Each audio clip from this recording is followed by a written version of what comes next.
Hi everyone, my name's Stewart Dick from the Australian fly fishing team. I've just returned back from the World Championships in Slovakia, and I'm going to tie for you one of my favourite nymphs from the competition, a black and blue nymph, originally a Czech pattern called Syrup Chick by the Czechs, brought to Australia by the magician Martin Droz.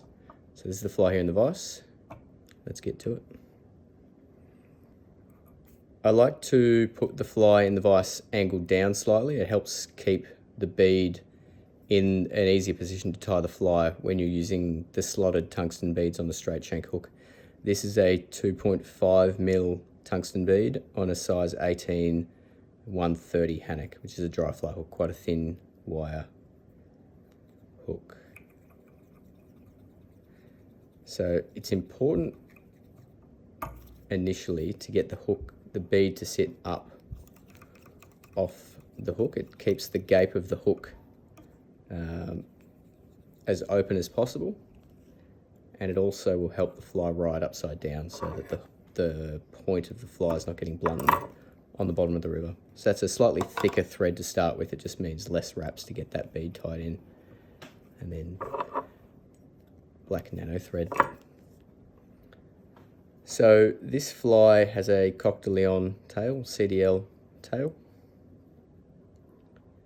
I like to use just very few fibres. I don't think it really changes the effectiveness of the fly, whether it's got a tail or not. I don't like it to be over-tailed.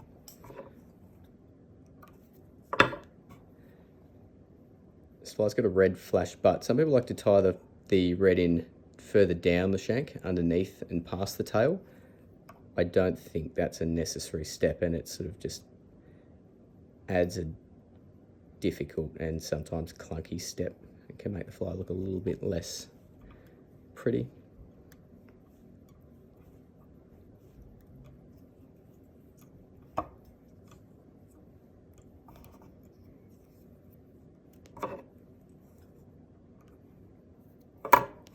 The next step is the blue rib. You can tie it with a blue or a silver rib. Blue seemed to work better in Slovakia on the grayling that were there, and the chub also seemed to like it.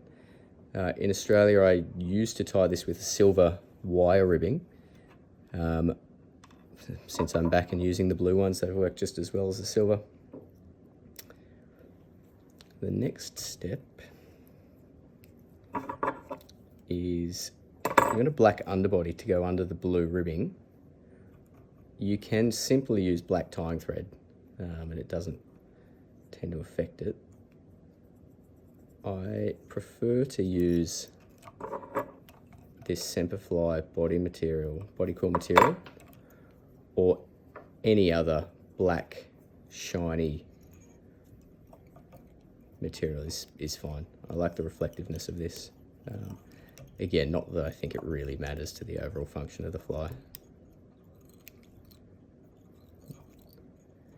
I also like to make sure there's a nice even taper to the fly, just makes it slightly neater. The blue wrap, for the amount of wraps you do, really depends on the size of the fly. Some of the smaller sizes, the size 20s, 2 or 3 wraps is about all you're going to get on. This is a size 18, and there's 3 to 4 wraps, depending which side of the fly you're looking at there. So at this stage, I'll do a little whip and UV epoxy the body.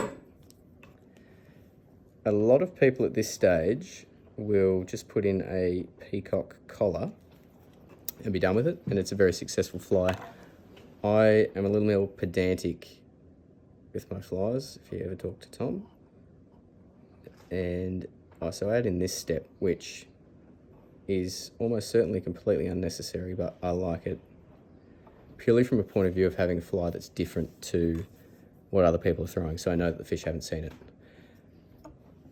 Now, the important step before you set the UV is this, and it'll become apparent why. So I give it a few wraps behind the bead and then unwrap those wraps and quite quickly get the UV on there, and that will make a nice little gap in the UV behind the bead, a little depression if you try and tie in this next step without that depression, it tends to just slide down the fly, and it's, yeah, it just makes the fly very messy, and essentially this step's impossible without that.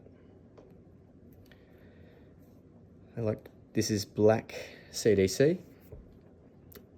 There's no rhyme or reason to this, just, I don't know, 10 bits roughly.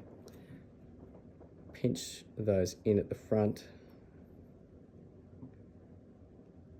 A couple of wraps in there behind the bead. Trim off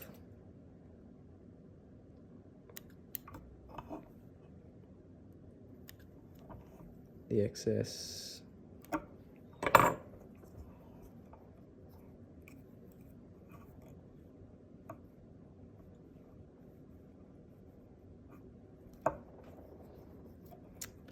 And then a whip finish. And that is my version of the black and blue of the syrup chick. I like the CDC just for a bit of extra movement for the fly into the water.